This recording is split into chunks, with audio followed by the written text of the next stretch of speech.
Hello दोस्तों, मैं हूं आपका दोस्त चेतन। जैसा कि आपको पता है कि हम लोग यहाँ पे पीटर लिंच की बुक डिस्कस कर रहे हैं, वन अपॉन वॉल स्ट्रीट। और हम लोग इस कड़ी में लगभग 12 चैप्टर खत्म कर चुके हैं और लाइन बाय लाइन हम लोग पढ़ते हैं, उसको हिंदी में डिस्कस करते हैं।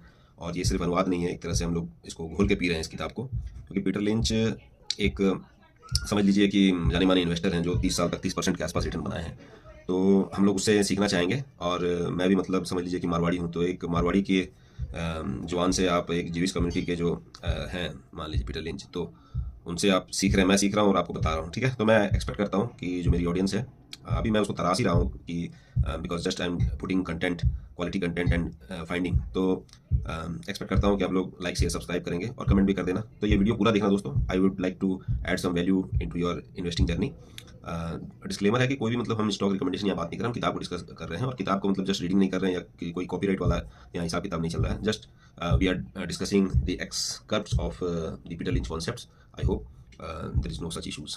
ठीक है, तो let's start with our discussion. तो हम लोग ने 12 चैप्टर खत्म किया था, 13 है सम फेमस नंबर्स। तो हम फेमस नंबर्स के बारे में हमने जॉट डाउन किया हुआ है, और आज मैं मतलब कि उसको स्क्रॉल डाउन करूँगा हमारे जो है बुक्स पलटने में। हालांकि इसकी नोट्स हमने रनिंग नोट्स उसी तरह से बनाई है जिस तरह से हम लोग रेगुलर बनाते हैं, पर ये थोड़ा बड़ा चैप्टर है, उसको जो है महीन लिखने में बहुत ज़्यादा मतलब पढ़ने में दिक्कत आएगी उसके सामने में। So that's why I am going to run the screen of this book PDF copy of in my laptop, and then I would like to read my running notes and share with you all. Okay. सो यहाँ पे जो some famous numbers में हम लोग एक बार discussion कर लेते हैं कि कौन कौन से नंबर वो डिस्कस कर रहे हैं उनके लिए। तो वो सबसे पहले परसेंटेज ऑफ सेल्स, ठीक है, और जो कि प्रोडक्ट के कारण है। एक पी रेशियो को डिस्कस करेंगे, कैश पोजीशन, डेट फैक्टर और dividend, book value, hidden asset से रिलेटेड चीज़ बताएंगे, कैश फ्लो बताएंगे, इन्वेंट्री बताएंगे, पेंशन प्लान से रिलेटेड वो चीज़ बताएंगे। हमारे इंडियन कॉन्टेक्स्ट में इतना रिलेवेंट है नहीं हालांकि। ग्रोथ रेट और बॉटम लाइन, ठीक है। So I urge you all to have patience with me, and I assure you that I will give quality input. जान लगा के हम लोग पढ़ेंगे, हमने पढ़ा तो है ऑलरेडी, आप लोगों के साथ भी उसको कम्युनिकेट करने की कोशिश करेंगे, तो बियर विथ मी। तो यहाँ पे जो पीटर लिंच हैं जो परसेंटेज ऑफ सेल्स की बात करते हैं, तो इस आर्टिकल में इन्होंने बोला है कि जब भी किसी प्रोडक्ट के कारण मैं किसी कंपनी में रुचि रखता हूँ, तो सबसे पहले मैं यह देखता हूँ कि यह उस कितने परसेंटेज में है। उसका मतलब समझ लीजिए कि अगर मान लीजिए लेक्स बोल के एक जो प्रोडक्ट था जो उसकी वाइफ ने खोजा था, तो वो हेंस जो उसकी पेरेंट कंपनी थी जो प्रोडक्ट बनाती थी, उसका एक बहुत महत्वपूर्ण हिस्सा था। तो उसने लेक्स सक्सेसफुल प्रोडक्ट बना, तो उसने हिंस के लिए बहुत पैसे बनाए। But that same can not be said about the जो है पैम्पर्स, कि अगर आप प्रोडक्ट के भी साथ पे अगर खेलना चाह रहे हैं, कोई प्रोडक्ट आपको पसंद आ गया तो पैम्पर्स आपको पसंद आ गया कि वाह कितना अच्छा डायपर है, पर इससे वो आप देखोगे कि उसके रेवेन्यू का एक छोटा सा हिस्सा है। प्रॉक्टर एंड गैम्बल जो उसकी पेरेंट कंपनी है, तो वो पैम्पर्स अलग से तो लिस्टेड नहीं है, so that you can buy that share. ठीक है, तो वो चीज़ यहाँ पे वो बताने की कोशिश कर रहे हैं। फिर यहाँ पे हम लोग ये देखते हैं कि हेंस ने जैसे आसमान पे पहुंचा दिया, क्योंकि हेंस छोटा कंपनी था, पर उससे भी ज़्यादा प्रॉफिटेबल प्रोडक्ट पैम्पर्स वो नहीं कर पाया, क्योंकि उसका पहले ही आकार जो है दैत्य रूपी था कंपनी का। अगर कंपनी का कोई share price to its earning ratio, उसकी ग्रोथ रेट अर्निंग्स के बराबर है, मतलब वो सही दाम और वैल्यूएशन पर ट्रेड कर रहा है। ठीक है, तो यहाँ पे हम लोग जो है दूसरा जो फैक्टर पे हम लोग चलते हैं, जिसका नाम है ग्रोथ रेट। ठीक है,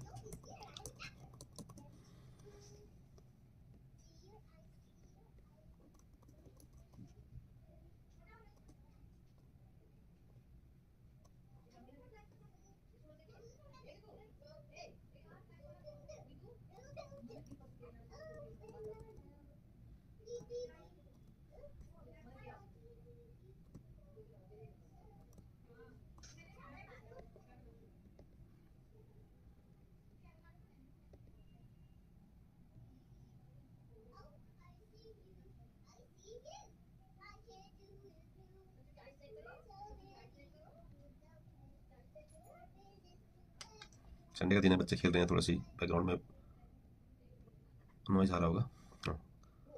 आई hope you don't mind it.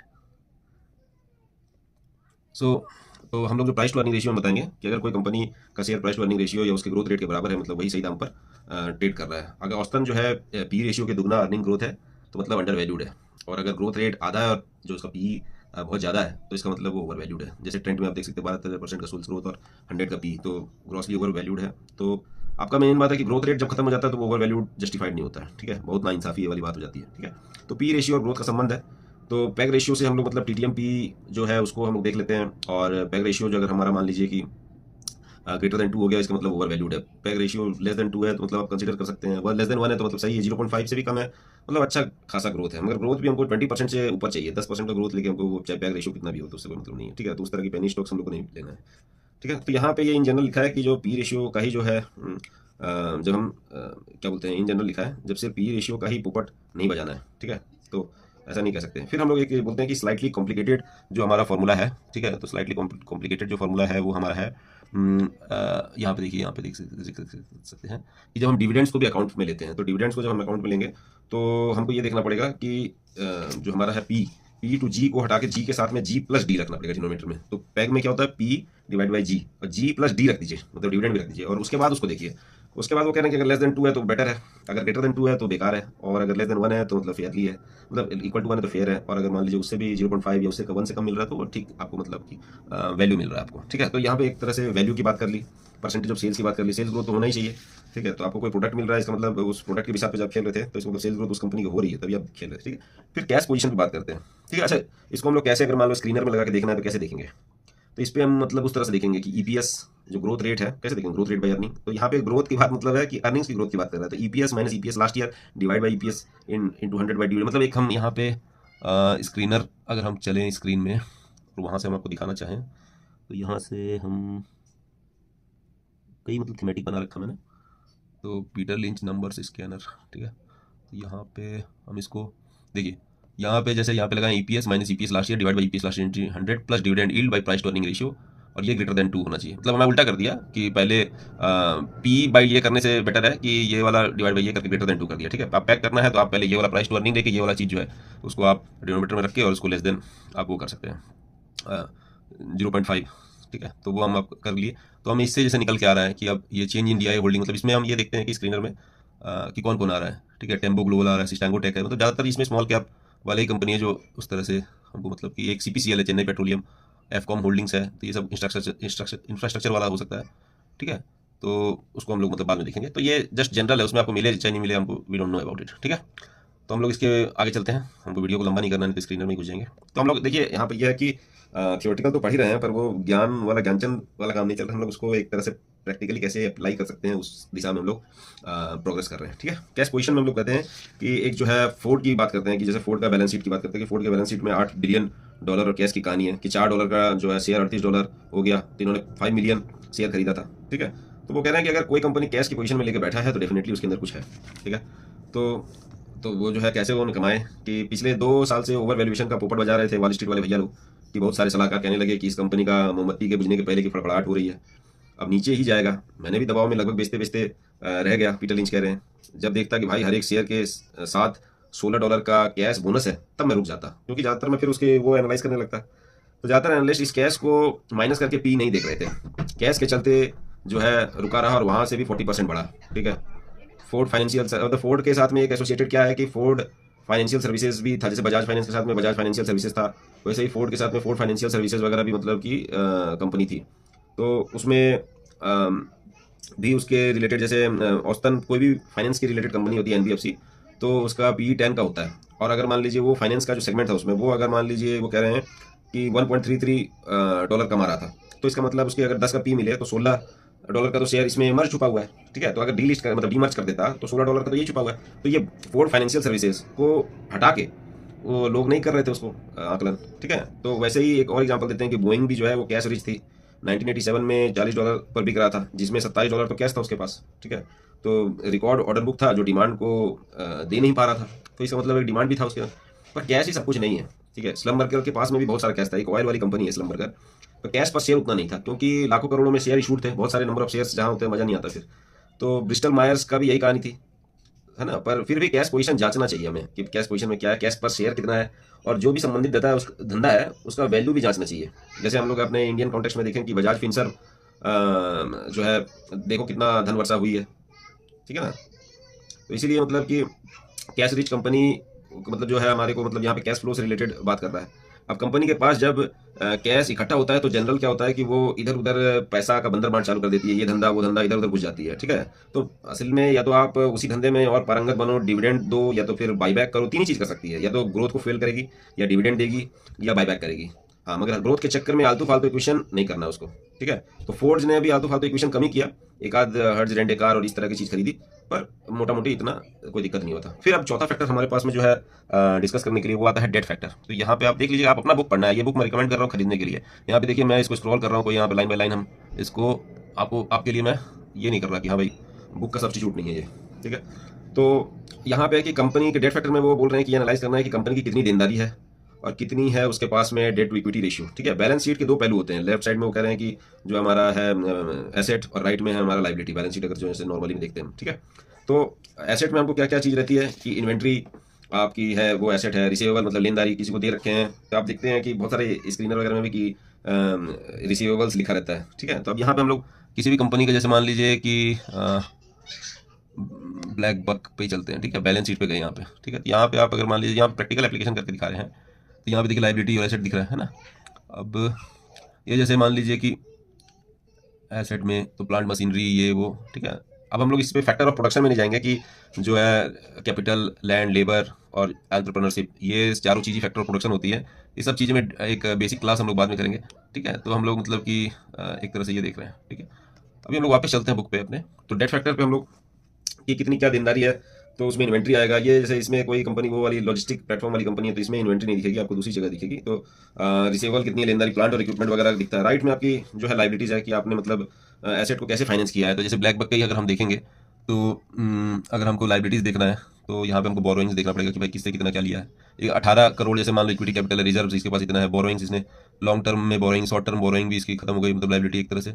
Other liability में दिख रहा है 189 करोड़ है, ठीक है। तो ये अदर लाइबिलिटी आइटम्स 168 करोड़ है। टू ट्रेड पेबल 21 करोड़ है। मतलब इसका जो है लाइबिलिटी वगैरह नहीं है, हाई आरओई मॉडल बन सकता है। तो इस तरह से हम लोग मतलब उस चीज़ को देख सकते हैं, ठीक है। तो डेट टू इक्विटी निकालना आसान है। फॉर एग्जांपल 1987 के फोर्ड के एनुअल रिपोर्ट में अगर आप देखेंगे तो total stock holder equity 18.5 billion की डॉलर की थी और लॉन्ग टर्म डेट जो है केवल 1.7 बिलियन का था। तो मतलब चिंता बेकार है। देखिए हम लोग पिछले ही वीडियो में हम लोग ने देखा था कि किस तरह से हम लोग बैलेंस शीट को देखते हैं, लॉन्ग टर्म बोरोइंग देखते हैं, और हमारा जो है, क्योंकि शॉर्ट टर्म तो हमारा इन्वेंट्री वगैरह से कैंसिल आउट हो जाएगा। तो लॉन्ग टर्म बोरोइंग हमको देखना है और उसके अगेंस्ट में हमारे पास कैश कितना है वो देखना है, ठीक है। तो वो सारी चीजें हम देख रहे थे, मगर डेट के बारे में सोचना फिर तब बेकार है। तो डेट टू इक्विटी ये कहते हैं कि एक नॉर्मल कॉर्पोरेट बैलेंस शीट में 75% इक्विटी और 25% डेट नॉर्मल है। मतलब debt to equity less than 0.33 का फैक्टर नॉर्मल है। इससे जितना कम हो उतना स्ट्रॉन्ग बैलेंस शीट है। तो नया जवान कंपनी और भारी कर्जा मतलब खतरे की घंटी है, खतरा प्रो मैक्स, ठीक है। ये कह रहे हैं कि अगर मान लो नया जवान कंपनी है और उसमें मान लीजिए भारी कर्जा है, तो इसका मतलब यह है कि दिक्कत है। क्यों दिक्कत है? तो जैसे मान लीजिए यहाँ पे एग्जाम्पल बताते हैं कि इस पे हम लोग मतलब बाद में डिस्कस करेंगे, ठीक है। कि जीसीए और अप्लाइड मटेरियल की कहानी है कि इलेक्ट्रॉनिक कैपिटल इक्विपमेंट वगैरह बनाती थी, है ना। हाईली टेक्निकल फील्ड है, जो कि मतलब ऐसे ही वो कहते हैं कि ज़्यादा टेक्निकल लफड़ा होता है, तो मैं उसको छोड़ देता हूँ। सिंपल मॉडल ही सबसे बेस्ट मॉडल है, जो हम लोग ने पहले भी डिस्कस किया था कि पीटर लिंच सिंप्लिसिटी पे ज़्यादा जोर देते हैं। तो वो कह रहे हैं कि जो है लेट 1985 में जीसीए का स्टॉक जो है 20 से 12 डॉलर हुआ। अप्लाइड मटेरियल का तो और भी खराब हुआ, 16 डॉलर से 8 डॉलर हो गया। पर एक उभर गया और दूसरा डूब गया। तो कर्जा का ही फर्क था। कर्जा भी किस तरह का है उस पर डिपेंड करेगा। बैंक का कर्जा खतरनाक है, फंडेड कर्जा उतना खतरनाक नहीं है। अब बैंक वाला जो है सर पर चढ़ जाएगा, छाती पर चढ़ जाएगा, पैसा दो पैसा दो। कमर्शियल पेपर से उठाया पैसा भी वही हाल है। मतलब जो हम लोग देखते हैं ना कमर्शियल पेपर बॉन्ड्स वगैरह जो इशू करके होता है, वो भी मतलब उसकी भी लाइबिलिटी यही होती है। तो हम लोग जब आईबीसी इंसॉल्वेंसी एंड बैंक्रप्सी जो वाला एक कोड है 2016 में आया था, उससे रिलेटेड जब इकोनॉमिक्स का हम लोग मतलब कि डिटेल क्लासेस चलेंगे, तो फिर हम उसको डिस्कस करेंगे। सब कुछ हम लोग यहाँ पे करेंगे, धीरे धीरे करेंगे। तो I am going to stay with you all for long. तो अभी खाली कंटेंट देखते जाइए, अभी देखिए कैसे कैसे चलता है। तो जो कोई कंपनी किसी दूसरे कंपनी से लेती है छोटी अवधि के लिए, ठीक है, तो उसको हम लोग मतलब कि बोलते हैं कि कमर्शियल पेपर, ठीक है। मतलब परेशानी की पहले लक्षण में देनदार अपना पैसा मांगेगा कि, और अगर नहीं चुकाया तो बैंक्रप्सी प्रोसीडिंग चालू हो जाएगी आईबीसी के तहत में। हमारे इंडिया का कह रहे हैं, बाहर भी मतलब इसी तरह का है, तो चालू करवा देगा वो आई है। तो जो समझ लीजिए इंटरेस्ट के लिए पैसा देता है उसको पहले भुगतान होता है। शेयर होल्डर के लिए जो है कुछ नहीं बचता है। तो बैंक्रप्सी जब अगर एक बार इनिशिएट हो गई और मान लीजिए दिवालिया घोषित हो गया और उसके बाद जो नीलामी हो गई, तो उसके बाद में सबसे पहले किसको पैसा मिलेगा, वो जो चीज़ है वो एक क्रम तय है। तो उसमें क्रेडिटर, लेंडर, सारी चीज़ें उनको पहले दिया जाएगा, बाद में आता सबसे आखिर में आएगा कुछ बच गया तो आएगा जो है शेयर होल्डर, क्योंकि वो तो मालिक है, ठीक है। तो ड्यूरिंग लिक्विडेशन, ठीक है। तो इसलिए कह रहे हैं, ठीक है। इसीलिए कि कर्जा कितना है के साथ साथ ये भी देखना है कि कर्जा कैसा है ना। ये भी बड़े ध्यान से देखता हूँ जब मुझे किसी टर्नअराउंड पोटेंशियल की जांच करनी होती है। फॉर एग्जांपल क्रिसलर जब कर्जा के कारण मुसीबत में आया तो गवर्नमेंट ने लोन दिया और उसको स्टॉक ऑप्शंस के एवज में उसको 1-2 साल टिका दिया, और तुरंत की तुरंत आपको पता चल गया कि भाई गवर्नमेंट ही उसका इक्विटी खरीद रही है, तो वो मरेगा तो नहीं कंपनी, ठीक है। तो अब देखो थोड़ा सा कॉम्प्लिकेटेड हो सकता है कि कोई फॉलो नहीं कर सकता है मेरी वीडियो की, ऐसे कुछ स्टॉक ऑप्शंस क्या हो गया, इक्विटी क्या हो गया, ये सारी चीज़ें तो बेसिक थोड़ा करना पड़ेगा, ठीक है। तो वहीं फंडेड कर्जा जो है कंपनी के लिए बढ़िया है। जब तक ब्याज दो तब तक कोई चूं चपड़ नहीं करता है। लॉन्ग मैच्योरिटी वाला बॉन्ड होल्डर तुरंत भुगतान के लिए जिद नहीं कर सकता, है ना। 5 साल का बॉन्ड लिया तो 5 साल बाद आएगा, अगर उसका इंटरेस्ट सर्विस हो रहा है तो वो फिर क्या करेगा, ठीक है। तो वो सारी चीज़ें अब यहाँ पे हम लोग दूसरे पेज पे चल रहे हैं, ठीक है। तो वो हम लोग कहते हैं मैच्योरिटी वाला बॉन्ड होल्डर तुरंत भुगतान के लिए जिद नहीं करेगा, समय मिल जाता है काफ़ी कंपनी को उसके उभरने के लिए। तो फंडेड डेट का उदाहरण है कि corporate bond with long maturity. अब इसी को रेटिंग एजेंसी जो क्राइसिल है या केयर है या इकरा है, वो रेटिंग एजेंसी इसका AA+, AA- जो ये सब करते रहते हैं, वो आप यही देखते हैं कि उसको जो दिया है उसका मान लीजिए कि उसको वापस मिलेगा कि नहीं मिलेगा, उसका एक तरह से रेटिंग है, उससे आप सेंटिमेंट देख सकते हैं। रेटिंग एजेंसी यही है। तो वित्तीय हालत देखकर कुछ भी हो, बॉन्ड खरीदने वाले तुरंत भुगतान के लिए बैंक टाइप मतलब छाती पे नहीं चढ़ सकते। कभी कभी बॉन्ड में तो इंटरेस्ट पेमेंट भी टरकाया जा सकता है, मतलब फुल मौका है कि भाई निकल आओ मुसीबत से। ऐसा नहीं है कि मतलब जब प्रॉब्लम आई तभी उस गरीबी में आटा गिला वाला जो है कंसेप्ट नहीं होता इनके साथ में। अगर लॉन्ग टर्म मैच्योरिटी वाला बॉन्ड इन्होंने खरीदा है तो इसीलिए उसका जो कर्जा कितना है उससे भी इंपॉर्टेंट है कि कर्जा किस टाइप का है, ठीक है। ये भी मतलब क्रिसलर में बताया कि कर्जा जो है गवर्नमेंट ने ही अपना स्टेक खरीद लिया था तो उस हिसाब से नहीं था। तो एक माइक्रोन टेक्नोलॉजी की भी एक और कहानी बताते हैं कि ये एक कंपनी है जो कर्जा के स्ट्रक्चर के कारण मिट्टी में मिलने से बच गई, मौत के मुंह से बाहर निकाला गया, और इसमें फिडिलिटी वालों ने का भी योगदान है कि निकालने के लिए। तो company computer chips memory chip बनाती थी, एक तो स्लो डाउन आ गया और दूसरा जापानीज जो ड्राम मेमोरी चिप्स का डंपिंग होने लगा। अब लीगल केस वगैरह लड़ा, ये कंपनी जो है माइक्रोन टेक्नोलॉजी जीत भी गया। और कंप्यूटर चिप्स का जब धंधा उभरा तो वो कहा कह रहे हैं मतलब कि इससे पहले तो बाकी सारे तो बर्बादी हो गए थे टेक्सास इंडस्ट्रीज को छोड़ के, तो और माइक्रोन को छोड़कर सब खत्म हो गए। माइक्रोन का जो है $40 का शेयर $4 हो गया था। आखिरी उम्मीद थी raising cash through large convertible debenture. अब कन्वर्टिबल डिवेंचर क्या होता है दोस्त? तो कन्वर्टिबल डिवेंचर ये होता है कि आप उसको ऐसे बॉन्ड की तरह देते हो कोई कंपनी को, पर वो क्या होता है कि मतलब जब आपको मन करे कि हाँ भाई अब ये रिवाइवल हो गया तो मैं इसको इसके इक्विटी में कन्वर्ट करना चाहता हूँ, स्टॉक में कन्वर्ट करना चाहता हूँ, तो वो उसको आप बॉन्ड को एज ए शेयर में भी कन्वर्ट कर सकते हैं। तो ये है। तो फिडेलिटी ने यही खरीदा था, जब मेमोरी चिप का धंधा घुमा तो फिर इन्होंने कन्वर्ट कर लिया बॉन्ड को शेयर में और पैसा ही पैसा बनाया, ठीक है। तो ये जो चीज़ें हमने यहाँ पे देख लिया कि जो है कैश पोजीशन से रिलेटेड हमने यहाँ पे देखो ये सारी चीज़ें जो हम यहाँ पे लिखी हुई है मैंने सबका सारा आपको बता दिया, ठीक है। अब फिर डेट फैक्टर पे आते हैं। डेट फैक्टर तो हमने यहाँ पे कर ही लिया, यही तो किया है। क्रिसलर उसलर की कहानी आप देख लेना बुक पढ़ के, बुक तो ले ही लेना चाहिए सबको ये वाला। डिविडेंड, अब हम डिविडेंड पे आते हैं। तो यहाँ पे जो है जॉन डी रॉकफेलर का एक कोट लिखा हुआ है कि do you know the only thing that gives me pleasure it is to see my dividends coming in. आपको पता है कि एक ही चीज़ मुझे सुख प्रदान करती है, वह क्या है? वह है मेरे आते डिविडेंड। तो एक्स्ट्रा इनकम वाले जो भी इन्वेस्टर हैं को ये पसंद होती है डिविडेंड वाले स्टॉक, पर असल बात यह है कि सिर्फ डिविडेंड देने और ना देने भर से कंपनी की लॉन्ग टर्म में कैसे वैल्यू प्रभावित होती है, ये एक जानने की चीज़ है। तो कॉर्पोरेट निदेशक और शेयर धारक का मूलतः द्वंद्व यही है कि माँ बाप और बच्चे जैसे ट्रस्ट को पैसा, यही मतलब द्वंद्व है कि जैसे माँ बाप और बच्चे आपस में बच्चे चाहते हैं कि बांट दे, जो भी फादर मदर को फैसला करना है वो बांट दे। माँ बाप ये चाहते हैं कि भाई हम दे देंगे अभी तो सब इधर उधर बिखेर देगा और मट्टी में मिल जाएगा। तो वही चीज़ होती है कि पैसा हम अपने पास रखें कि दें। तो डिविडेंड देने का मतलब है कि एक तरह से बच्चों को दे रही है और अपने पास रखनी है। और अपने पास रखने से दिक्कत ये होती है कि कंपनी इधर उधर का डाइवर्सिफिकेशन मतलब इधर उधर का धंधे में ग्रोथ लाने के लिए घुस जाती है और उसके बाद फिर झंड बना के बैठ जाती है, ठीक है। तो उसको आप देख सकते हैं। तो इसीलिए मतलब कि कोई भी पैसा नहीं निकाल ले तो फायदे हेतु वो लोग ट्रस्ट बना लेते हैं, ट्रस्ट में फंसा के रखते हैं। शेयर धारक को का स्ट्रॉन्ग आर्गुमेंट रहता है कि डिविडेंड न देने वालों का यह इतिहास रहा है कि वह जमा पैसा आलतू फालतू कामों में है ना लगा देता है और जो फालतू एक्विजिशन करके फूंक देता है, ठीक है। और ये पीटर लिंच करें मैंने अपनी आंखों से देखा है कि ये चीज़ होता है। तो इसको ब्लैडर थ्योरी का भी नाम दिए हैं कि ह्यूज लिडके ऑफ पेंजॉयल जो थे उन्होंने मतलब उसके काम पे दिया था कि ब्लैडर थ्योरी मतलब पैसा जितना रहेगा आपके खजाने में उतना ही उसको मतलब कि मूतने का मन करेगा, एक तरह से आप कह सकते हैं कि इधर उधर बर्बाद कर दें, ठीक है। मतलब एकदम प्रेशर फील हो रहा है, आपके कैश उछाल मार रहा है, बोले ना पैसा तुम्हारे कूद रहा है क्या, है ना, कि मतलब कि जो है उछल रहा है तो बर्बाद कर रहे हो इस तरह से। तो वो वाली चीज़ है कि ये कंपनी ग्रोथ लेने के लिए कुछ भी कर देती है, इधर उधर पैसा बर्बाद कर देती है। तो इसीलिए, और दूसरा है कि डिविडेंड देने वाली कंपनी का शेयर का दाम धड़ाम नहीं होता, क्योंकि जो है आप देखेंगे कि डिविडेंड अगर दे रही है, मान लो जैसे CIL डिविडेंड देती है, तो अगर मान लो 10% का डिविडेंड है, 600 रुपये में अगर मान लो 60 रुपये का डिविडेंड दे रही है एनुअल, और अगर 600 का शेयर 300 हो गया तो डिविडेंड अगर मान लो उतना ही रहा तो डिविडेंड यील्ड कितना हो गया? 20% हो गया। तो सोचिए 20% यील्ड, यहाँ पे 7% आपको मान लीजिए FD में मिल रहा है और शेयर में अगर आपको मान लीजिए 20% यील्ड मिलने लगा, हाइपोथेटिकल एग्जांपल है, तो वो कितना बढ़िया हो जाएगा। तो इसीलिए डिविडेंड देने वाली कंपनी का शेयर एकदम धड़ाम से नहीं गिरता है। HUL वगैरह अभी देख रहे हैं हम लोग करेक्ट हो गया, मगर एक लेवल के बाद और नहीं नीचे जाता है क्योंकि उसका डिविडेंड यील्ड अट्रैक्टिव हो जाता है, ठीक है। तो वो वाली चीज़ यहाँ पे एक डिस्कस करी है और यही कहते हैं कि इसी कारण मैं स्टालवार्ट वगैरह को अपने पोर्टफोलियो में रखता हूँ कि एटलीस्ट कुछ हमारा मतलब कि कोर ऑफ दी मेरा जो पोर्टफोलियो है उसके अंदर में ये भी रहता है एक बैलेंसिंग एक्ट करने के लिए, वो कह रहे हैं, है ना।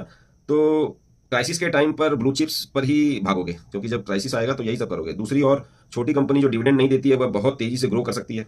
जो डिविडेंड लेने का खाली फायदा नहीं है ना, क्योंकि ये डिविडेंड अगर दे देगी तो वो ग्रोथ कैसे करेगी? कोई पैसा तो हम तुमको दे रहे हैं कि तुम भाई हम इन्वेस्ट कर रहे हैं तुम्हारी कंपनी के, तुमको अगर ग्रोथ करना है तो तुम करो, हम तुमको लगा रहे हैं, अब तुम हम ही को वापस पैसा दे रही हो अब इक्विटी पता है डिकोटोमी भी नजर आती है, कई जन है ना QIP वगैरह करके पैसा उठा रहे हैं और इधर शेयर होल्डर को डिविडेंड बांट रहे हैं। क्यों भाई, जब तुमको पैसे की जरूरत है तो फिर डिविडेंड मत बांटो। तो कंपनी लिस्ट ही इसलिए कराती है क्योंकि उनको एक्सपेंड करना है, बिना बैंक से कर्जा लिए, जो फंडिंग डेप्ट हम लोग बोल रहे हैं, तो उसको बिना बैंक से कर्जा लिए तुमको एक्सपेंड करना है, तो उसी के लिए तुम लिस्ट करा रहे हो।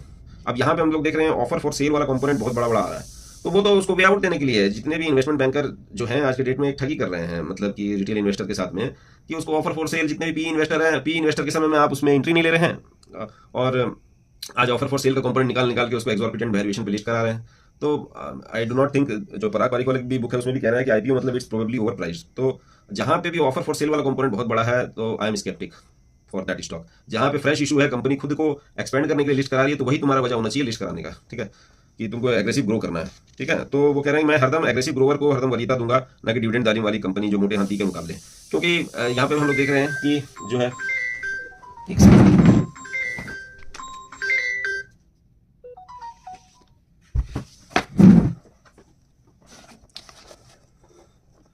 ठीक है, तो हम लोग इलेक्ट्रिक यूटिलिटी, IGL, गेल, IOCL, BPCL टाइप जो है हम लोग मेजर डिविडेंड देने वाली होती हैं, तो हम लोग उसको इस तरह से देखते हैं। जब ग्रोथ नहीं होती तो इंफ्रा में क्यों लगाए पैसा, है ना। तो वो कंसोलिडेटेड एडिशन में हमने देखा कि एक्स्ट्रा पावर कनाडा से ले सकते हैं, तो भी फिर क्यों प्लांट हम जनरेटिंग स्टेशन लगाएं। तो एक दो इस तरह के एग्जांपल की बात की है, तो सब एग्जांपल तो यहाँ पे हम लोग नहीं ले सकते, ये वीडियो ऑलरेडी काफ़ी लंबा हो गया है, तो ये वीडियो तो मतलब काफ़ी लंबा जाएगा, तो उसको हम लोग आप पेशेंस रखना, ठीक है। अब डज इट पे, अगर स्टॉक को आप डिविडेंड के लिए ले भी रहे हैं तो यह देख लो कि कंपनी रिसेशन या बुरे वक्त में दे पाएगा या नहीं। इसके लिए पुराना इतिहास देखो उस कंपनी का, डूइंग वेरियस पीरियड की। अगर स्लो ग्रोवर है तो डिविडेंड भी देना बंद कर सकता है, तो दम घुट जाएगा उसका। 20-30 साल से अगर कोई डिविडेंड लगातार बढ़ाता जा रहा है मतलब सेफ है, जैसे केलॉग्स का या राल्स्टन पुरीना। भारी कर्जा वाला कंपनी कभी आपको डिविडेंड को लेकर आश्वस्त नहीं कर सकता, ठीक है। साथ ही साइक्लिकल्स कभी भी डिविडेंड को लेकर रिलायबल नहीं मानी जा सकती, जैसे फोर्ड ने बंद कर दिया था। तो ये वाली जो चीज़ है डिविडेंड की हमने कहानी खत्म कर दी, ठीक है। तो let's proceed to does it pay, मतलब कि कौन देगा कौन नहीं देगा, ये भी हमने कहानी बता ली। अब बुक वैल्यू पे हम आते हैं, ठीक है। तो लंबा हो रहा है वीडियो, पेशेंस रखो दोस्त। यहाँ पे बुक हम लोग जो पढ़ रहे हैं वो छोटी मोटी किताब नहीं है, बढ़िया किताब है। तो बुक वैल्यू पर आजकल बहुत ध्यान दिया जाता है, मे बी बिकॉज बहुत आसान है इसको खोजना। आराम से स्क्रीनर पे या कहीं पे भी देखा जा सकता है कि कितना स्टॉक्स बुक वैल्यू के नीचे ट्रेड कर रहे हैं। जैसे हम लोग ज़्यादातर इसको बुक वैल्यू को यूज़ करते हैं फाइनेंशियल्स में, और फाइनेंशियल्स में हमको दिखता है कि गवर्नमेंट वाले जो बैंक्स हैं उसमें बुक वैल्यू के भी नीचे ट्रेड कर रहा है, या कोई जैसे सिटी यूनियन बैंक है या इस तरह का IDFC फर्स्ट बैंक है, तो वो 1.6 के आसपास में ट्रेड कर रहा है। अभी IDFC फर्स्ट बैंक जैसा अच्छा चल गया, तो ये हमको जो है ये भी बता रहा है। मगर कोई भी बाकी कंपनी के लिए अगर आप बुक वैल्यू यूज़ कर रहे हैं तो वो क्या कहानी सुन लीजिए कि बुक वैल्यू के नीचे खरीद लिए तो फिर हमको लगता है कि हम तीर मार दिए। पर दिक्कत बुक वैल्यू का असल यह है कि कीमत कंपनी से बहुत कम लेना देना है, ठीक है। यह बहुत ऊपर नीचे हो सकता है। पेन सेंट्रल का बुक वैल्यू पर शेयर $60 था जब वो दिवालिया घोषित हुआ, तो तब मतलब $60 था जब वो दिवालिया घोषित हुआ। उसी तरह एलन वुड स्टील की भी यही कहानी थी, बुक वैल्यू था पर कबाड़ था। अब कोई कपड़े के मिल में पूरा कपड़ा भरा हो सकता है, पर वह ऐसा कपड़ा है जो जिसको किसी की जरूरत नहीं है, जो कोई जरूरत नहीं है ना। तो एक अनरिटन रूल है कि जिसका काम फिनिश प्रोडक्ट की तरफ जाओगे उतना ही रीसेल वैल्यू उसका आपको मतलब कम मिलेगा, ठिकाना नहीं है उसका, ठीक है। जैसे आप कपास की कीमत लगा सकते हैं, कॉटन अगर कोई गोदाम में भरा हुआ है तो आप उसको लगा कि भाई इसका रुई धुलवा के रजाई बनवा लेंगे, तकिया हो जाएगा, ये हो जाएगा, वो हो जाएगा। पर अगर आप मान लीजिए नारंगी कलर का जो कॉटन शर्ट है उसका अगर मान लो कहीं स्टोर में बहुत ज़्यादा इकट्ठा हो रखा है, तो एक तो वो फिनिश प्रोडक्ट है, उसकी क्या वैल्यू आपको मिलेगी उसका आप कह नहीं सकते। कि 30 रुपये में भी हो सकता है, 300 रुपये भी उसका हो सकता है, 1300 रुपये में आपने सोचा था कि बेचूंगा, पर अब उसका 30 रुपये भी नहीं मिलेगा। तो ये चीज़ है, तो जो गोदाम में रखा हुआ है उसकी कौन कितनी कीमत देगा कोई ठीक नहीं। तो वारन बफेट जैसा आदमी भी मतलब चूना खा गया था टेक्सटाइल में, एक्विजिशन कर लिया था बुक वैल्यू के दाम पे समझ लो, और कबाड़ उठा लिया। तो इस तरह का वो एक एग्जांपल बताते हैं कि कौन सा है वारन बफेट से related, new Bedford textile company का नाम है, न्यू बेडफोर्ड टेक्सटाइल। तो उसने ले लिया था, वो बेच बाच के निकल लिया, ठीक है। तो बुक वैल्यू के अगर आप जासूस हो बनोगे तो बोलोगे देखो हैरी यह मील $5 पर शेयर में मिल रही है और $2 तो इसी का दाम है ना। तो क्योंकि स्टॉक कौड़ी हो जाएगा जैसे ही मिल को पाताल में फेंक दिया जाएगा, तो इसीलिए इसका कोई मतलब फायदा नहीं है बुक वैल्यू देखने के लिए। तो बैलेंस शीट में एसेट और लायबिलिटी बराबर तो होते हैं, पर जहां बहुत कर्जा दिख रहा है बैलेंस शीट में मतलब समझो कि एसेट ओवर वैल्यूड होकर बुक्स में दिखाए जाने का बहुत बड़ा खतरा है, समझ रहे हैं। तो क्योंकि डेट तो रियल है और एसेट जो दिखा रहे हैं वो हो सकता है फिक्टिशियस हो, वो आज वो एसेट की वो कीमत ना हो, समझ रहे हैं।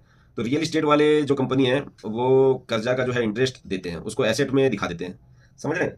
जैसे मान लो रियल एस्टेट है, हमको मतलब प्रॉपर्टी लॉन्च करना है गुड़गांव में। अब मान लो प्रॉपर्टी कब आएगा, कब नौमन घी होगा, कब राधा नाचेगी, कब उसको बेचेंगे और उससे पैसा आएगा। पर अब क्या उस दौरान में हमने इतना इंटरेस्ट पेमेंट कर रहा है, उसको हम एसेट में दिखा रहे हैं। अब इंटरेस्ट पेमेंट तो कर दिया वो, मगर रियल एसेट है क्या? अगर मान लो कंपनी दिवालिया हो गई, उसके शेयर होल्डर को पैसा देना होगा, तो क्या इंटरेस्ट पेड जो बैंक को कर दिया वो क्या एसेट है? क्या हम उसको मतलब कोई लिक्विडेट करेंगे तो उसका कुछ वैल्यू मिलेगा? तो वो खाली बुक्स में है, समझ रहे हैं? तो इसीलिए जो है आपको कह रहे हैं कि एक एग्जांपल देते हैं कि रेडिस का रियल एस्टेट बिका नहीं। अब बैंक वाले छाती पर चढ़कर अपना वसूली करने आए, तो बताओ वो भूतकाल में इंटरेस्ट देकर जो इन्फ्लेटेड एसेट कंपनी अपने बैलेंस शीट में दिखा रही है, उसको बेचकर क्या बैंक का कर्जा उतारा जा सकता है? नहीं ना। तो क्या होगा? बैंकरप्सी होगा, समझ रहे हो? क्योंकि ये तो भुगतान के साथ ही हवा हो गया, इंटरेस्ट जो दे दिया आपने। तो ये कह रहे हैं। तो फिर हम लोग एक और आर्टिकल पे ये लेके आ रहे हैं, मोर हिडन एसेट्स। तो हिडन एसेट मतलब ये बुक वैल्यू के अपोजिट कंसेप्ट है कि बुक वैल्यू जितना दिखा रहा है उतना हो नहीं सकता, और ये है कि भाई जितना दिखा रहा है उससे ज्यादा भी हो सकता है। ठीक है? तो कि वो बोल रहे हैं कि जैसे बुक वैल्यू असल कीमत से ज्यादा दिखा सकता है, वैसे ही असल कीमत से अक्सर कम भी दिखाता है। एग्जाम्पल वो कह रहे हैं हैंडी एंड हरमन में बफेट ने हिडन एसेट समझ कर लिया था, पेशेंस थोड़ा सा लूज कर गए क्योंकि बहुत लंबा समय तक वो कुछ किया ही नहीं। तो मगर था उसके पास में बहुत सारा सोना था, उसने सोना जो बुक वैल्यू पे दिखा रखा था कि उसके अकाउंट में इतना सोना है और वो बुक वैल्यू इतना है, तो वो उसको लगा कि भाई एसेट है, पर एसेट प्ले हुआ नहीं, पूरा खेल नहीं पाए। तो बफेट ने जो है उसको is cutting back his interest in the company. So far Handy and Harman looks like the only bad investment he has ever made in spite of hidden asset potential. ठीक है? तो वो है कि जो है पैसा को आप ऐसा है कि उस जगह से निकाल के उन्होंने कोई बेटर डिप्लॉयमेंट कर दिया होगा, but nevertheless he didn't made bad investment, एक तरह से उसको पोटेंशियल को देख के। तो कोका कोला टाइप ब्रांड की भी वैल्यू होती है। ठीक है? तो अगर मान लो इसी को जैसे रिलायंस के ने बड़ा अच्छा प्ले किया है कि कैंपा खरीद कर मास्टर स्ट्रोक कह सकते हैं, खिल गया। क्योंकि कैंपा तो खत्म ही था, मगर कैंपा जो ब्रांड है उसका जो है उसको खरीद लिया रिलायंस ने, तो वो अब प्ले कर रहा है। वरुण बेवरेज की ऐसी तैसी हो रही है। ठीक है? इसी तरह हिडन एसेट होता है पेटेंटेड दवाई में, केबल फ्रेंचाइजी में, टीवी और रेडियो स्टेशन में। तो पेबल बीच का कहानी हम लोग पहले ही देख चुके हैं। ठीक है? कि रियल एस्टेट में होता है, रेल रोड में होता है। ठीक है? तो ये सब बेस्ट उदाहरण होते हैं हिडन बुक वैल्यू। मतलब जमीन मान लो लाख 2 लाख में दिखा रही है और है आज के डेट में 1000 करोड़ की। तो जैसे वो बता रहे हैं कि Burlington, Northern, Union Pacific, Santa Fe, Southern Pacific, उनके पास बहुत ज़मीन थी और बुक्स में मतलब पौड़ियों के दाम पर लिखी हुई थी। ठीक है? तो वो कह रहे हैं तेल की कंपनी का भी वो उदाहरण देते हैं कि तेल, मान लीजिए तेल का भंडार कहीं पे पुरानी इन्वेंट्री वगैरह में दबा के रख दिया है, वो इन्वेंट्री में दिख रहा है तेल के भंडार है, मगर वो लिख रहा है कि भाई जब बहुत कम डॉलर पर बैरल में तेल था, वो बुक्स में वही दिख रहा है इन्वेंट्री में, मगर हो सकता है कि आज के डेट में वो कंपनी कुछ करे भी नहीं और उसको जब लिक्विडेट करे तो उससे ज़्यादा महंगा तेल हो। ठीक है? तो वो कह रहे हैं कि जैसे चैनल 5 बोल के कंपनी था, वो $450 मिलियन में बिका था, बुक वैल्यू था पैसा लगाया था 2.5 मिलियन, सिर्फ $2.5 मिलियन लगाया था। तो 47.5 जो बच गया मिलियन, वो तो उसको गुडविल ही हो गया ना जो कंपनी उसको खरीदा, क्योंकि उसने पैसा तो सिर्फ 2.5 मिलियन बुक्स में लगाया था, मगर बिका 450 मिलियन में। अब जो खरीदने वाली कंपनी है वो अपने बुक में क्या कैसे लिखेगी? अभी देखो केन्स टेक्नोलॉजी के साथ में भी यही हुआ, कुछ उसने एक्वायर किया था, उसको गुडविल में लिखना था कि उसको किस तरह से एसेट में लिखना था, तो उसके जो है उसका क्लैरिफिकेशन है मैनेजमेंट का। तो यहाँ पे भी वो उस चैप्टर को कह रहे हैं कि 1960 में गुडविल का अकाउंटिंग मेथड चेंज कर दिया गया था, जब बहुत कंपनी झूठ मूठ गुडविल में दिखाकर एसेट को ओवर स्टेट कर दे रहा था। ठीक है? पर अब उल्टा हो गया इतना, इसका असर समझो जैसे कोका कोला इंटरप्राइज है बनाया, कोका कोला अपना बॉटलिंग करने का काम, देखो यहाँ पे ना डेप्थ में जा रहे हैं तो ये थोड़ा सा लंबा तो हो गई। तो बनाया कोका कोला अपना बॉटलिंग वाला काम करने के लिए नया कंपनी, जिसके खाते में $2.7 बिलियन का गुडविल आ गया। यह कल पुर्जा के अलग जो दाम था। तो गुडविल में मतलब ये नहीं है कि जो अपना मतलब मशीन है, तो गुडविल तो मतलब उसके अलावा है। तो जो रूल है अकाउंटिंग के तहत, इसे गुडविल को जो भी गुडविल मतलब लेता है उसको 4 साल में डिप्रीशिएट करके जीरो करना होता है अकाउंट्स में, जबकि असल में इसका फ्रेंचाइजी लेना तो और भी महंगा हो रहा था साल दर साल। अब गुडविल का डिप्रिसिएशन दिखाकर कोका कोला इंटरप्राइज को अपने अर्निंग को डिप्रेस करने के लिए मजबूर कर दिया गया है ना। तो अब मान लो 1987 में कमाया 113 सेंट और रिपोर्ट किया 63 सेंट, क्योंकि उसने डिप्रिसिएशन ले लिया 50 सेंट का, समझ लो। उसी तरह मोन्सांटो ने जब सर्ल बोल के कंपनी खरीदा, न्यूट्रास्वीट बोल के एक जो है टैबलेट दवा भी हाथ आई इसके, जिसका पेटेंट जो है 4 साल के अंदर में एक्सपायर होना था। ठीक है? तो हम थोड़ा सा नीचे कर लेते हैं। ये सब हो गया, ये हमने डिस्कस कर लिया। कोका कोला वाला चल रहा है और मोन्सांटो चल रहा है, देखिए इस जगह पे। तो 4 साल बाद ये एक्सपायर होगा और वैल्यू बैलेंस शीट में जीरो कर देंगे, पर माल तो तब भी बिकेगा ना और उसके अर्निंग्स आता रहेगा। आप डिप्रेस कर दिया अर्निंग्स को, क्योंकि डिप्रिसिएशन आपको जबरदस्ती दिखाना पड़ा अकाउंटिंग के रूल के कारण, तो आपका अर्निंग्स इतना दिखेगा नहीं, पर असली में अर्निंग्स ज़्यादा है। ठीक है? तो इस तरह से उसको कह रहे हैं कि इस तरह से हिडन एसेट हो सकता है, हिडन एसेट को कह रहे हैं। तो अब जैसे हम लोग धीरे धीरे हम लोग पढ़ रहे हैं, तो कोई भी चीज़ हलवा तो है नहीं, तो उसको कॉम्प्लिकेशन को हमको समझना पड़ेगा। ठीक है? तो हिडन एसेट सब्सिडरी में भी हो सकता है, जैसे हमने फोर्ड और इसका फाइनेंशियल सर्विस ग्रुप में देखा था। उसी तरह यूएल यूनाइटेड एयरलाइंस के अंदर था आपका हिल्टन इंटरनेशनल वाला होटल वाला, वेस्टिन होटल था, हर्ज रेंट ए कार वाला ट्रैवल सर्विस था, ट्रैवल रिजर्वेशन सिस्टम बोल के था। तो ये सारी चीज़ हमने देखा। तो एक तरह से हम लोग ने ये चीज़ देखा। तो अब इनका जो अगर देखोगे कि ये जो हम लोग ने ये देख रहे हैं फोर्ड वाला, फिर इसका यूएल, यूनाइटेड एयरलाइंस। तो इसका अगर कर्जा और टैक्स को देनदारी को घटाने के बाद भी यह कुल संपत्ति यूएल की उसके मार्केट कैप से अधिक थी। मतलब एयरलाइन का धंधा तो आपको फ्री में मिल गया, वहां से दुगना हुआ, फिडेलिटी ने बनाया पैसा। तो जब कोई कंपनी किसी दूसरे कंपनी का शेयर ओन करती है तो एक छिपा हुआ फायदा हो सकता है, ये कह रहे हैं रिटर्न एसेट में। ठीक है, कि जैसे वो कह रहे हैं कि रेमंड के हर शेयर में यहाँ पे क्या है, टेलीको का एक शेयर घुसा हुआ था।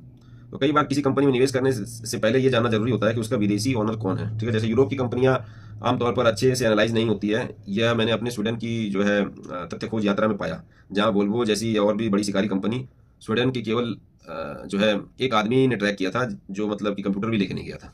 तो समझ लीजिए इतना कम, उस समय जब किताब लिख रहे थे उसका अपना कॉन्टेक्स्ट बता रहे थे। ठीक है, तो वो आप कह सकते हैं। तो जब एसएलटी बिजनेस सिस्टम यूएस में पब्लिक हुआ था तो मैंने स्टॉक खरीदा और फंडामेंटल्स को ट्रैक करते रहा, जो कि पॉजिटिव था। वहां मुझे पता चला कि पेरेंट कंपनी को जो उसकी सब्सिडियरी जो यूएस लिस्टेड थी उससे सस्ता खरीद सकता हूं मैं, क्योंकि वो वहां पे लिस्टेड नहीं थी उसकी पेरेंट कंपनी। तो इसके बारे में अब उन्होंने जाना। फिर फूड लायन सुपरमार्केट की कहानी बताएं तो ये फूड लायन सुपरमार्केट तो भाई साहब दिल्ली, मतलब दिल्ली बोल रहा हूँ, जो न्यूयॉर्क स्टॉक एक्सचेंज या मान लीजिए यूएस में लिस्टेड था, पर उसकी जो पेरेंट कंपनी थी डिल हेज, बेल्जियम की कंपनी, जिसके पास 25% इसका आपका फूड लायन सुपरमार्केट, हम लोग इसको शॉर्ट में एफएलएसएम बोल रहे हैं। तो वो आप उससे सस्ता में खरीद सकते हैं। डेल हेज का जो शेयर के दाम पर जो आपको एफएलएसएम का हिस्सा मिल रहा था, उसी की कीमत डेल हेज के दाम से अधिक थी। और बाकी जो यूरोपियन कंपनी साथ में डेल हेज के साथ में मिल रही थी 25% के अलावा, जो मतलब 75% और भी जो चीज़ थी वो समझो फ्री हो गई। मैंने मैगेलियन के लिए $30 का लिया था, जो $120 का हो गया, जबकि उसी वक्त एफएलएसएम जो है केवल 50% बढ़ा था। समझ रहे, ये 4 गुना हो गया पेरेंट वाली। तो कभी कभी जो है लिस्टेड सब्सिडियरी यहाँ पे लिस्टेड होती है, मगर उसकी पेरेंट कंपनी वहाँ पे जाकर आप ज़्यादा सस्ता खरीद सकते हो। तो जैसे अभी हम लोग जैसे आप यहाँ देखिए कि इन लोगों ने एलजी ने देखा कि यहाँ पे हम इसको लिस्टेड सब्सिडियरी है एक तरह से, तो पेरेंट कंपनी वहाँ आप ज़्यादा सस्ता खरीद सकते हैं, यहाँ पे ये महंगी बिक गई है। ठीक है, तो उन्होंने अपना कर दिया काम, क्योंकि यहाँ पे मतलब आईपीओ मार्केट में पूरा बुल मार्केट चल रहा था। तो यूटिलिटी बिजनेस में आपको 10 बैगर नहीं मिलेगा, 6% डिविडेंड यील्ड और 30 से 50% बढ़ जाएगा अगर सब कुछ सही रहा तो। ठीक है, तो ये क्या खराब है, ये कह रहे हैं। फिर वो कह रहे हैं हिडन एसेट जो है के क्रम में एक आखिरी कैटेगरी टर्न अराउंड में टैक्स ब्रेक की भी एक छुपी हुई है। वो भी एक छुपा हुआ धन होता है, क्योंकि टैक्स लॉस को कैरी फॉरवर्ड कर सकते हैं, जो कि उस वक्त कॉर्पोरेट टैक्स 50% का था। तो जो पेन सेंट्रल एक कंपनी जो थी उन्होंने खरीदी, तो वो 15 दिन में अर्निंग्स भले डबल कर ले, पर उसको कई साल तक टैक्स नहीं देना था, क्योंकि वो लॉस आगे फॉरवर्ड कर सकता था। तो वो $5 की शेयर ली हुई, $29 का हुआ। 1979 में जो लिया था, 1985 में $29 का हुआ। ठीक है, तो ये हमने मतलब यहाँ तक पढ़ लिया। अब हम लोग कैश फ्लो तक आते हैं। देखो भाई, ये चैप्टर बहुत लंबा, सबसे लंबा चैप्टर यही है, क्या करूँ, देखना है, देखो भाई। ठीक है, तो कैश फ्लो को हम लोग देखेंगे। कैश फ्लो वह पैसा है जो कंपनी लेती है अपने गले में धंधे के दौरान। हर कंपनी कैश कमाती है, पर कुछ को कमाने से पहले पॉकेट से लगाना पड़ता है। यही वो बेजोड़ अंतर है जो फिलिप मॉरिस को रिलायबल निवेश बनाती है और स्टील कंपनी को बेकार। मान लो कि एक पी आयरन इंक्लूसिव है, जो कि अपना मतलब साल का जो भी इनगोट्स है को तैयार माल बेच देती है। ठीक है, और 100 मिलियन आ जाते हैं, पर फिर फर्नेस को मेंटेन और ऑपरेशन रखने के लिए उसको 80 मिलियन इन्वेस्ट करना पड़ता है अप टू डेट करने में। अगर वो नहीं करता है तो धंधा उसका कम हो जाएगा अपने एफिशिएंट कंपटीटर के मुकाबले, है ना। जहां तुम्हें कैश पाने के लिए कैश लगाना पड़ता है दबा के, तो वहां तुम बहुत दूर तक नहीं जा पहुंच पाओगे, पीटर लिंच कह रहे हैं। फिलिप मॉरिस को यह दिक्कत नहीं है, ना कि यह दिक्कत है कि यही दिक्कत है ना कि पेप बॉयज में भी है, ना मैकडी में है। यहाँ पे कैश आने के लिए आपको बहुत ज़्यादा कैश लगाना नहीं पड़ेगा। ठीक है, तो ये कह रहे हैं कि आने वाली लक्ष्मी अगर इस बात पर बहुत हद तक निर्भर करेगी कि कितनी लक्ष्मी की लागत लगाए, या नगद नारायण पाने के लिए अगर लक्ष्मी जी का जाना अनिवार्य हो जाए तो वो धंधा बेकार है। इसीलिए बहुत सारे लोग स्टॉक की जांच पड़ताल के लिए कैश फ्लो का नंबर देखते हैं। तो $20 के स्टॉक में अगर ₹2 पर शेयर का कैश फ्लो है तो 10:1, ये मतलब current market price to cash flow, जो हमारा प्राइस टू कैश फ्लो, ये स्टैंडर्ड है। ठीक है, तो ये कह रहे हैं। तो current market price to cash flow आपका पर शेयर को अगर उसमें 2 से कम है, तो बोल रहे हैं कि घर गिरवी रखकर जितना भी पैसा उठा सकते हो उठाओ, और जितना शेयर खरीद सकता है खरीद लो। मैं नहीं कह रहा भाई, पीटर लिंच कह रहे हैं। ठीक है, तो उतना खरीद लो। हाँ, मगर कैश फ्लो का मतलब यहाँ फ्री कैश फ्लो है। अब फ्री कैश फ्लो क्या होता है? देखो, फ्री कैश फ्लो होता है कि धंधे को सुचारू रूप से आपको चलाने के लिए कुछ वापस इन्वेस्ट करना पड़ेगा। जैसे आपको कह रहे थे ना कि जैसे स्टील मिल है, ब्लास्ट फर्नेस, उसको अपडेट करना पड़ेगा, तो वो सारी चीज़ें। तो वो मान लीजिए 100 मिलियन कमाया और 80 मिलियन गले में आया, और 80 मिलियन उसको वापस निकालना पड़ा धंधे को मेंटेन करने के लिए, तो वो उसका क्या फ्री कैश फ्लो बहुत कम हुआ। पर जो आपका मान लीजिए जो कैश फ्लो आपका धंधे को मेंटेन करने के लिए बाध्यता नहीं है आपकी, वही फ्री है, और वही उसको हम लोग बोलते हैं फ्री कैश फ्लो। तो जितना ज़्यादा जिसका फ्री कैश फ्लो है उतना बढ़िया धंधा है। ठीक है, तो अगर जो है तो फ्री कैश फ्लो का है। ठीक है, तो अगर मतलब CMP टू कैश फ्लो अगर 5 का भी मिल जाए तो बल्ले बल्ले है, और 2 का मिल जाए तो लूट लो। ठीक है, तो कभी मुझे ऐसी कंपनी दिख जाती है जिसको कमाई कुछ खास नहीं होती, पर जो कमाया उसका मोटा हिस्सा फ्री कैश फ्लो होता है। ठीक है, अंदर जाकर देखता हूँ तो अक्सर ये जान पड़ता है कि उसने डिप्रेशन बहुत तगड़ा ले रखा है, जिसके कारण अर्निंग डेप्रिसिएशन बहुत तगड़ा ले रखा है, जिसके कारण अर्निंग्स दबी दिख रही है। जैसे उसमें मतलब ओल्ड इक्विपमेंट को रिप्लेस करना कोई ज़रूरी नहीं है। अब जितना अर्निंग दिखाएगा उतना ज़्यादा उसको टैक्स देना पड़ेगा, कम दिखाएगा उतना कम टैक्स देना पड़ेगा, क्योंकि डिप्रिसिएशन का अमाउंट टैक्स डिडक्शन में नहीं आता है ना। मतलब टैक्स डिडक्शन में आता है तो उसको आप टैक्स से हटा सकते हैं, ठीक है। तो ये कह रहे हैं एग्जाम्पल, एक एग्जाम्पल उदाहरण देते हैं कोस्टल कॉर्पोरेशन का कि 8 का पी है, जो कि मतलब एक स्टैंडर्ड यूटिलिटी वगैरह के लिए इतना ही पी देते हैं पाइपलाइन वगैरह का, ठीक है। तो ये कह रहे हैं कि जो है मरे हुए बाजार के अंदर में भी 10 से 11 डॉलर का कैश फ्लो था इस कोस्टल कॉर्पोरेशन में, जिसमें 7 डॉलर फ्री कैश फ्लो था जो हर साल गले में आता जा रहा था, ठीक है। तो इसी तरह हमारा मान लीजिए कि वो धंधा तो कोई बहुत ज़्यादा ग्रोथ वाला नहीं था, तो मगर फ्री कैश फ्लो था। तो उसी तरह हमारा जो है मान लीजिए अभी कैश मैनेजमेंट सर्विस में भी बहुत सारी कंपनी है, तो उसको भी आप देख सकते हैं कि मतलब कि अब यूपीआई आने के बाद उसका धंधा तो बहुत ज़्यादा बढ़ेगा नहीं, बट फ्री कैश फ्लो है क्या, ठीक है। तो उसमें आप देख सकते हैं, कोई नाम नहीं मैं यहाँ पे भी सजेस्ट करता हूँ। फिर हमारे पास हम इन्वेंट्री में आ जाते हैं भाई, ठीक है। तो अब जो यहाँ तक पहुँच गए हैं समझ लीजिए उनके लिए साधुवाद कि भाई इतना लंबा वीडियो आप देख पा रहे हो तो आपको बुक पढ़ने की जरूरत नहीं पड़ रही है, ठीक है। तो एनुअल रिपोर्ट में अक्सर एक सेक्शन होता है मैनेजमेंट का अर्निंग का डिस्कशन, उसमें इन्वेंट्री को लेकर विस्तृत जानकारी रहती है। मैं हरदम वहीं देखता हूँ कि कहीं बढ़ तो नहीं रही इन्वेंट्री। मैन्युफैक्चरर या रिटेलर का इन्वेंट्री बढ़ना बहुत बेकार साइन है, खतरे की घंटी है। इन्वेंट्री टू सेल्स का रेशियो अगर बढ़ रहा है तो एम्बुलेंस का सायरन बजना समझ लो दिमाग में। अब लीफो मतलब लास्ट इन फर्स्ट आउट या फर्स्ट इन फर्स्ट आउट, या गीगो या फिश, गीगो क्या है गार्बेज इन गार्बेज आउट, और फिश है फर्स्ट इन स्टिल हियर, जो है इस तरह का मतलब इन्वेंट्री मेंटेन करने का कोई भी मॉडल कंपनी फॉलो कर रही है। मगर मेनली इसमें देखना यह है कि पिछले साल क्या था और इस साल क्या है, वो बढ़ रहा है क्या। अगर बढ़ रहा है तो ये खतरे की घंटी है, ठीक है। तो बोल रहे हैं कि एक कंपनी हम गए थे, एल्युमिनियम कंपनी, जहाँ विजिट किए थे, वो महाराज इतना माल रखे हुए थे कि एकदम छत को छू रहा था, प्लस उसके पार्किंग लॉट जो एम्प्लॉय के लिए बनाया हुआ था उसमें भी माल इकट्ठा करके रखा था। तो बोला कि अगर वहाँ पे जो कर रहा है इसका मतलब बहुत खतरे की घंटी है ना। कंपनी अपने बुक्स में दिखा रहा है कि 10% का सेल्स ग्रोथ कर रहा है पर इन्वेंट्री 30% से बढ़ रहा है।